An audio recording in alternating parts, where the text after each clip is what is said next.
कहानी की शुरुआत होती है 1972 में, जब वियतनाम युद्ध खत्म होने वाला था। युद्ध का मैदान चारों ओर से लाशों से भरा हुआ था। वहीं हम निक नाम के एक अमेरिकी फौजी को देखते हैं जो जिंदा बच निकला था, मगर उसकी आंखों की रोशनी चली गई थी। अब वो इधर उधर हाथ पैर मारकर अपने दोस्त और साथी फौजी फ्रैंक को ढूंढ रहा था, मगर बदकिस्मती से वो एक जाल में फंस गया और आदिवासियों ने उसे बंदी बना लिया। कुछ घंटों बाद जब निक को होश आया तो वो एक गाँव में था और वहाँ के आदिवासी जड़ी बूटियों के इस्तेमाल से उसकी आंखें और जख्म ठीक करने की कोशिश कर रहे थे। उन्होंने निक को खाना खिलाया और उसका खूब ख्याल रखा। जब निक की तबीयत ठीक हुई तो एक आदमी ने उसे अपनी सुनने की शक्ति का इस्तेमाल करके तलवारबाजी करना सिखाया। आखिरकार कई महीने ट्रेनिंग लेने के बाद निक की सुनने की शक्ति इतनी बढ़ गई कि उसे अपने आसपास की हर छोटी से छोटी हरकत की आवाज सुनाई देने लगी। इस घटना के 20 साल बाद निक अब यूएस में जीवन बिता रहा था। वो अपने साथ एक छड़ी रखता था जिसके अंदर उसकी तलवार भी छिपी हुई थी। एक दिन वो रेस्टोरेंट में खाना खा रहा था कि कुछ गुंडे एक औरत के साथ बदतमीजी करने लगे। निक से ये बदसलूकी बर्दाश्त नहीं हुई। उसने आगे बढ़कर अपनी फाइटिंग स्किल्स से सभी गुंडों की हड्डी पसली एक कर दी। वहीं दूसरी ओर फ्रैंक की जिंदगी भी बहुत आसान नहीं रही थी। उसने लाइल नाम की औरत से शादी की और उसका बिली नाम का एक बेटा था। पहले तो फ्रैंक रेनो शहर में केमिकल इंजीनियर की नौकरी करता था और तब तो सब कुछ ठीक था, मगर फिर वो लास वेगस के एक कसीनो में जाने लगा जहां का मालिक था केविन मैक्रेडी। जल्द ही फ्रैंक को जुए की लत लग गई और वो लाखों के कर्ज में डूब गया। अब कर्ज को चुकाने के लिए फ्रैंक केविन के लिए गैर कानूनी ड्रग बनाने लगा। साथ ही उसने अपनी पत्नी से तलाक लेकर कसिनो में काम करने वाली एक लड़की एनी से शादी कर ली। मगर कुछ साल बाद फ्रैंक अब ये जानलेवा ड्रग बनाने से तंग आ गया था। उसने काम करने से मना कर दिया, मगर केविन ने कहा कि जब तक वो कर्ज नहीं चुका देता काम तो बेटा करना पड़ेगा। इसके बाद हम देखते हैं कि केविन के गुंडों ने फ्रैंक को छत से उल्टा लटका दिया, क्योंकि केविन चाहता था कि फ्रैंक और भी मजेदार ड्रग बनाए। जब फ्रैंक ने इनकार कर दिया तो केविन ने उसकी पिछली पत्नी लिन और उसके बेटे बिली को अगवा करके फ्रैंक को ब्लैकमेल करने का प्लान बनाया। उधर निक अपने पुराने दोस्त फ्रैंक को ढूंढते हुए लिन के घर आ पहुंचा। बाद में लिन ने उसे बताया कि उनका तलाक हो गया है और फ्रैंक अब रेनो में रहता है। तभी अचानक किसी ने जोर से दरवाजा खटखटाया तो लिन ने दरवाजा खोला। पुलिस वाले अंदर घुस आए और कहने लगे कि उन्हें बिली से मिलना है, क्योंकि वो एक जुर्म में चश्मदीद गवाह है। कुछ ही पलों में स्लैग नाम का एक आदमी अंदर आया जो असल में केविन का गुंडा था। निक को एहसास हुआ कि कुछ तो गड़बड़ है, इसलिए उसने पुलिस वालों से वारंट मांगा, मगर तभी अचानक स्लैग ने लिन का गला पकड़ लिया। तभी बिली वहां आया और उसने अपनी मां को बचाने की कोशिश की, पर स्लैग ने लिन को धक्का देकर बिली का सर दीवार में दे मारा, जिससे वो बेहोश हो गया। फिर उसने लिन को भी गोली मार दी। ये देखकर निक को इतना गुस्सा आया कि उसने अपनी तलवार निकाली और गुंडों पर धावा बोल दिया। अंधा होने के बावजूद भी उसने बड़ी आसानी से सभी गुंडों को मौत के घाट उतार दिया। फिर उसने स्लैग पर भी हमला किया, मगर वो जैसे तैसे बचकर भाग निकला। खैर, अब निक ने लिन को उठाया जो अपनी आखिरी सांसें गिन रही थी। उसने अपने बेटे को संभालने की जिम्मेदारी निक को दी और भगवान को प्यारी हो गई। कुछ देर बाद जब बिली को होश आया तो निक ने उसे कहा कि वो उसके पिता से मिलने रेनो जा रहा है। जब बिली ने अपनी माँ के बारे में पूछा तो निक ने झूठ कह दिया कि उसकी माँ घर पर ही है। इसके बाद वो दोनों बस लेकर रेनो की ओर निकल पड़े। उधर फ्रैंक ने अखबार में लिन की मौत और बिली के गायब होने की खबर पढ़ी। वो समझ गया कि इसके पीछे जरूर केविन का हाथ है, इसलिए वो ना चाहते हुए भी ये ड्रग बनाने के लिए मान गया। इधर निक और बिली की जोड़ी ज्यादा जम नहीं रही थी, क्योंकि बिली उसे पसंद नहीं करता था। बिली ने कई बार उसे अंधा बोल के चिढ़ाने की कोशिश भी की। फिर रात को उसने निक का पर्स चुराने की कोशिश की तो निक को तुरंत पता चल गया, मगर फिर भी उसने कुछ कहा नहीं। तब बिली को पर्स में अपने पिता फ्रैंक और निक के फौज के दिनों की तस्वीर मिली। फिर उसने निक से पूछा कि वो अंधा कैसे हो गया। तब हम फ्लैशबैक में देखते हैं कि 21 साल पहले निक, फ्रैंक और उनके बाकी साथियों का वियतनाम में आखिरी दिन था और उन सभी को सही सलामत वापस जाने की खुशी भी थी। मगर इसी जश्न के बीच उनके बेस पर वियतनामीज क्रांतिकारियों ने हमला कर दिया।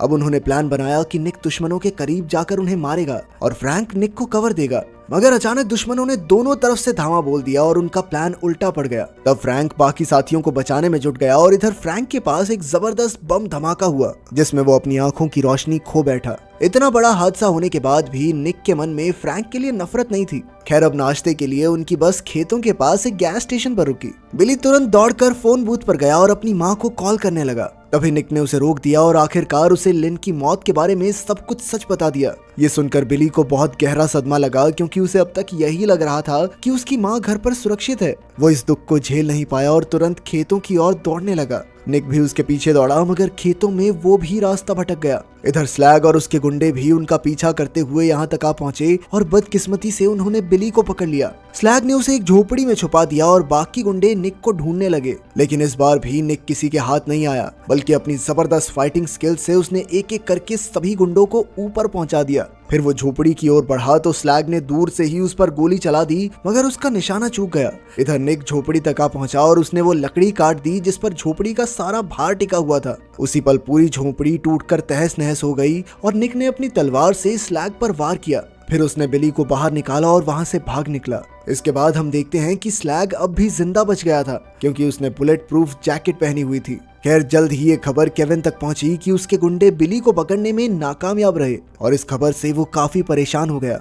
इधर फ्रैंक जल्दी से खतरनाक ड्रग्स बनाने में जुटा हुआ था, क्योंकि उसे लग रहा था कि उसका बेटा केविन की कैद में है। पर असलियत में केविन के पास ना तो बिली था और ना ही वो अंधा आदमी, जिस वजह से ये सारी गड़बड़ हुई थी। उधर निक और बिली की बस तो छूट गई, इसीलिए उन्होंने नदी किनारे रात गुजारी। इस दौरान बिली अपनी माँ को याद करके खूब रोया। उसे देखकर निक का भी दिल भर आया। खैर अगली सुबह उन्होंने किसी से लिफ्ट ली और फ्रैंक के घर तक आ पहुंचे। बिली अंदर नहीं जाना चाहता था, क्योंकि उसे लगता था कि उसके पिता फ्रैंक उससे नफरत करते हैं, पर निक ने उसे पुरानी गलतियों को माफ करके आगे बढ़ने की सलाह दी। इसके बाद उन्होंने दरवाजा खटखटाया तो एनी ने दरवाजा खोला। वो उन दोनों को घर के अंदर ले आई, पर जैसे ही वो अंदर घुसे तो निक को एहसास हुआ कि कुछ तो गड़बड़ जरूर है। उसी पल केविन के गुंडों लाइल और टेक्टर ने निक पर हमला करके उसे बेहोश कर दिया और फिर बिली को रस्सी से बांधकर दोनों को अपनी वैन के पीछे बंद कर दिया। इसके बाद वो एनी को लेकर वहां से निकल पड़े। ये साफ था कि एनी को मजबूरन ये सब करना पड़ रहा था। अब वैन लास वेगस की ओर निकल पड़ी थी और रास्ते में निक को होश आ गया।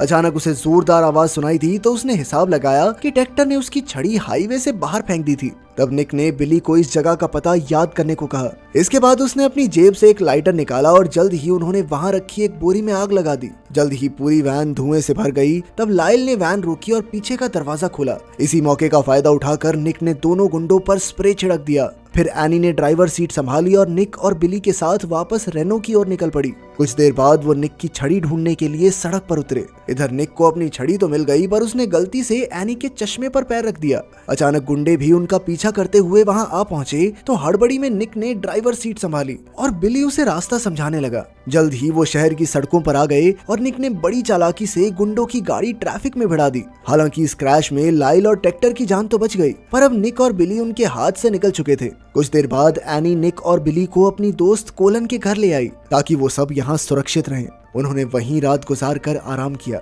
और फिर अगली सुबह निक ने अकेले लास वेगस जाकर अपने दोस्त फ्रैंक को केविन के चंगुल से बचाने का फैसला किया। मगर जाने से पहले बिली ने उसे अंकल कहकर पुकारा, जिससे निक समझ गया कि वो अब बिली को अच्छा लगने लगा है। निक ने उसे वादा किया कि वो फ्रैंक को साथ लेकर ही लौटेगा। इसके बाद हम देखते हैं कि निक लास वेगस पहुंचकर केविन के कसिनो में गया। तब उसने केविन को कहते सुना कि वो आज रात फ्रैंक को जान से मार देंगे, क्योंकि तब तक उन्हें जितने ड्रग्स चाहिए फ्रैंक बना चुका होगा। फिर बाद में कसिनो का मैनेजर अपने घर गया तो निक भी पास में ही छुप गया और उसने बड़ी चालाकी से एंट्री कोड याद कर लिया। इसके बाद वो कसिनो में गया और लगातार हर एक गेम जीतने लगा, जिससे उसके आसपास काफी भीड़ जमा हो गई। जल्द ही कसिनो के सिक्योरिटी गार्ड ने आकर निक को अपना सारा पैसा रोलेट की गेम में डालने की चुनौती दी, मगर असल में वो इलेक्ट्रॉनिक बॉल के जरिए बेईमानी करने वाले थे। अब निक ने गेम में पैसे लगा दिए और सीधी सी बात है कि वो सारे पैसे हार गया। पर तभी उसने अपनी सुनने की शक्ति से सिक्योरिटी गार्ड की जेब में बजती घंटी की आवाज सुन ली। उसने एक ही झटके में अपनी तलवार के वार से गार्ड की जेब काट डाली,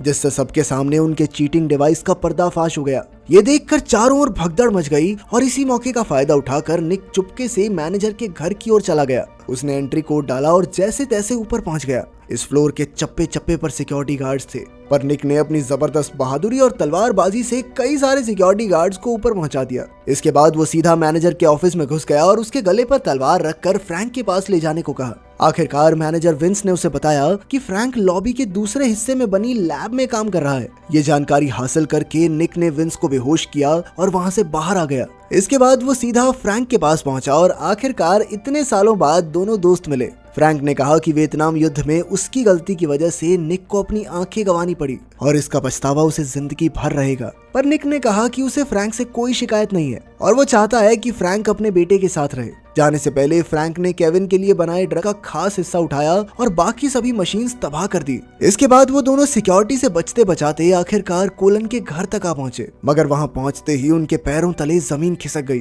वहां कोलिन की लाश पड़ी थी और बिली और एनी को अगवा कर लिया गया था। वहां एक खत भी था जहां लिखा था कि अगर वो एनी और बिली को सही सलामत देखना चाहते हैं तो उन्हें पहाड़ी पर बने केविन के बंगले पर सारे ड्रग्स वापस पहुंचाने होंगे। अब निक और फ्रैंक ने बॉम्ब्स तैयार किए और केबल कार के जरिए पहाड़ी की चोटी तक पहुंच गए। इसके बाद उन्होंने अपनी फौज की स्किल्स के बलबूते पर केविन के सभी गुंडों को मार गिराया। आखिरकार वो केविन के बंगले में घुसे जहां केविन ने बिली और एनी को बंदूक की नोक पर बंदी बना रखा था। तभी पीछे से एक जापानीज किलर निकल कर आया जिसे केविन ने खास निक को मारने के लिए बुलाया था। जल्द ही उन दोनों के बीच तलवारबाजी का भयंकर मुकाबला शुरू हो गया, मगर अंत में निक ने किलर को गर्म पानी में फेंक कर बिजली के झटके देकर मार डाला। अचानक पीछे से स्लैग ने निक के कंधे पर गोली चला दी तो निक ने अपनी तलवार फेंक कर उसका खात्मा कर दिया। इधर फ्रैंक ने भी केविन पर हमला करके उसे मार डाला और आखिरकार एनी और बिली को रिहा करवाया। अब वो सभी सैन फ्रांसिस्को जाने ही वाले थे कि निक ने उनके साथ ना जाने का फैसला किया। अचानक बिली ने दौड़कर निक को गले लगा लिया और निक ने उसे हमेशा अपने परिवार का ख्याल रखने को